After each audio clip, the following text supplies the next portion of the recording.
सभी साथ संगत को सतनाम।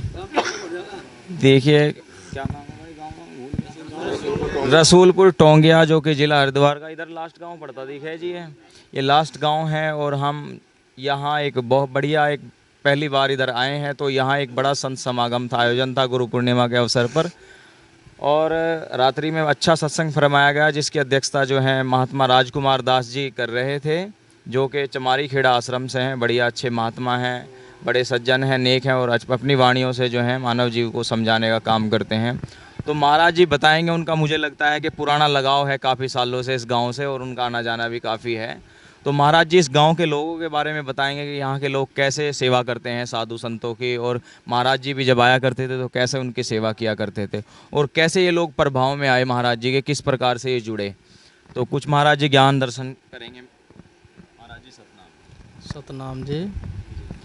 मैं महात्मा राजकुमार जी, चमारी खेड़ा आश्रम, और ये गांव रसूलपुर टोंगिया है। गुरु महाराज का दरबार है। यहाँ पर रात सत्संग हुआ, गुरु महाराज का रात भंडारा हुआ, और हजारों की तादाद में संगत थी गुरु महाराज के यहाँ पर, और आसपास तो संगत आई थी गुरु महाराज के चरणों में, और सब ने गुरु महाराज का सत्संग ग्रहण किया और फिर प्रसाद लिया।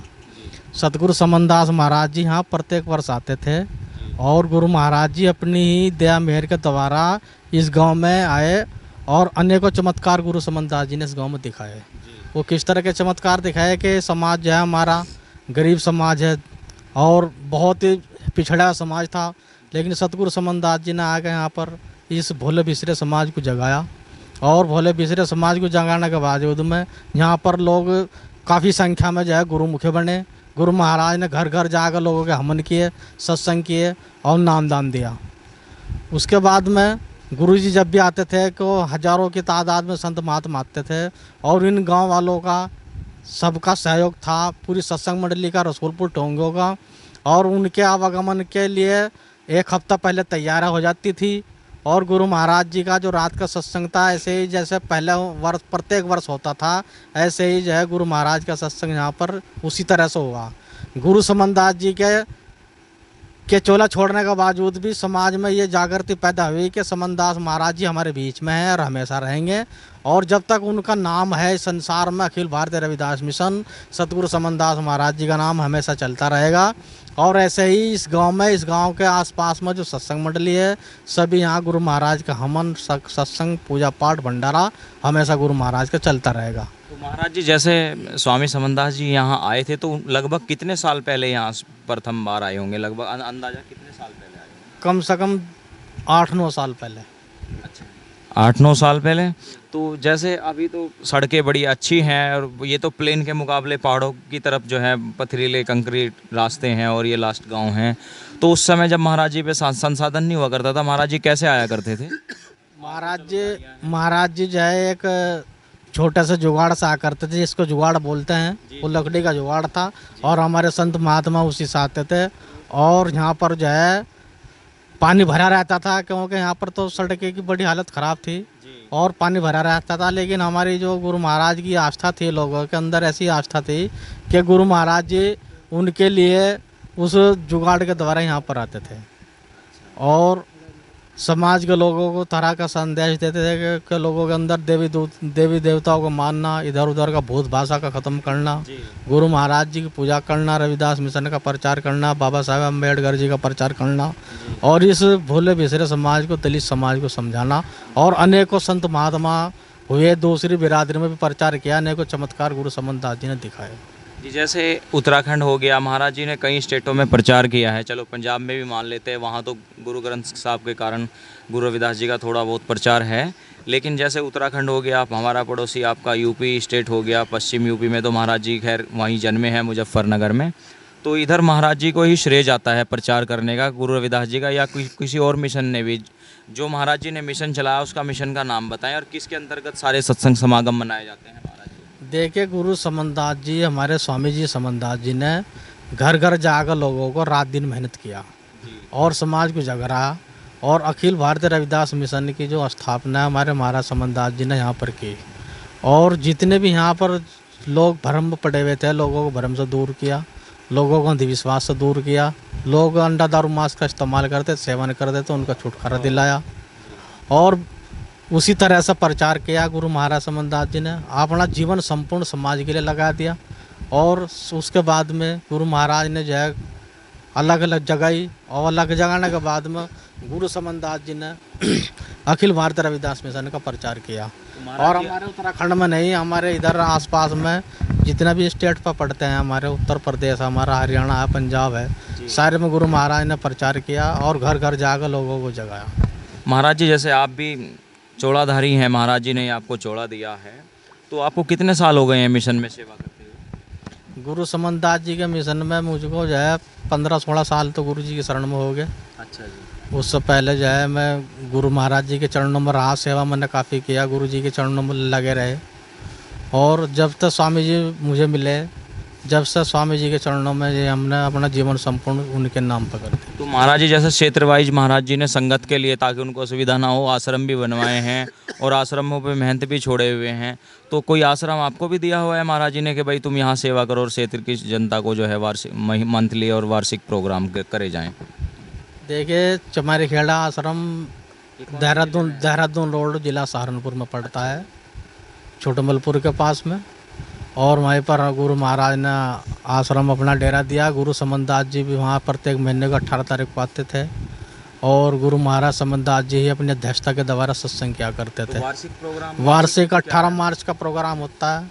अच्छा जी। सालाना प्रोग्राम होता है 18 मार्च का, और उसमें भी आते थे। और जो दिन में प्रोग्राम होता था प्रत्येक महीने 18 तारीख को, उसमें भी आते थे।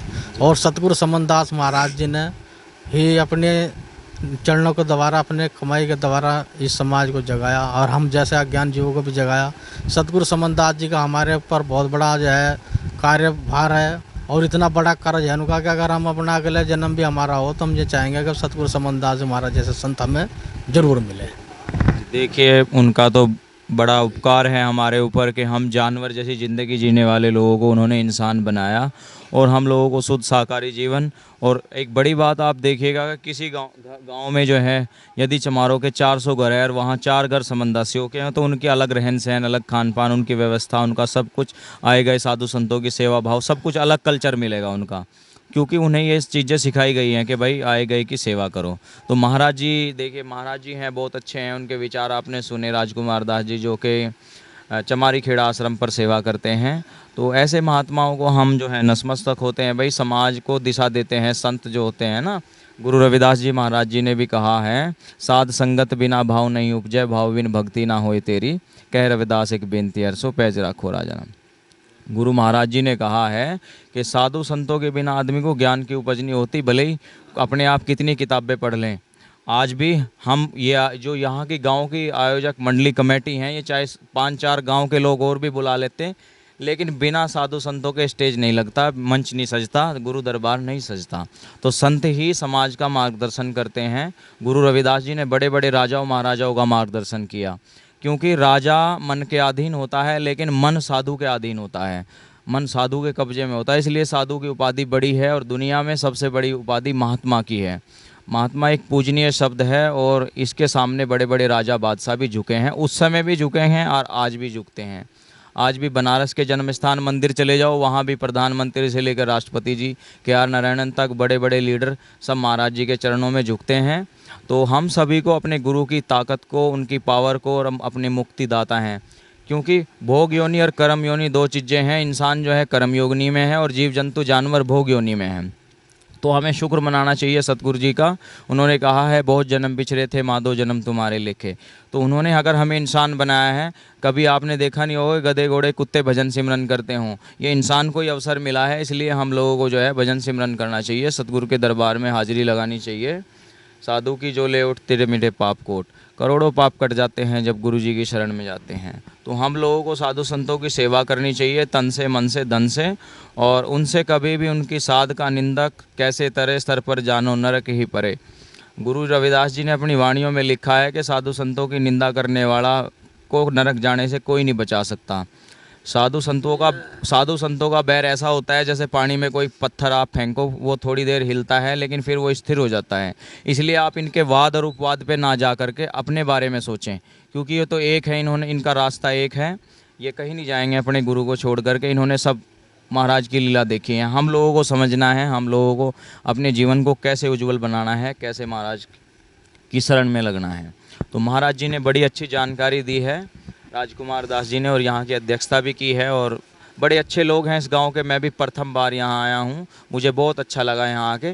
पहले तो मैं सोच रहा था जंगल के रास्ते में हम कहीं रास्ता भटक गए हैं, कहीं जंगल पहाड़ों में आ गए तो हम, लेकिन फिर देखा है तो बहुत अच्छा छोटा सा एक गांव है, लेकिन इतनी सारी संगत यहाँ, इतना सारा भाईचारा लगाओ।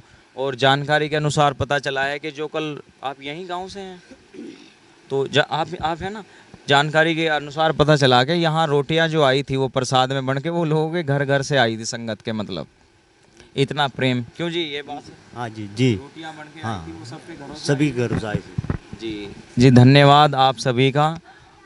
अभी हम आपकी जो है एक अपने महाराज जी जो हैं मेघराज दास जी, उनसे भेंट कराएंगे।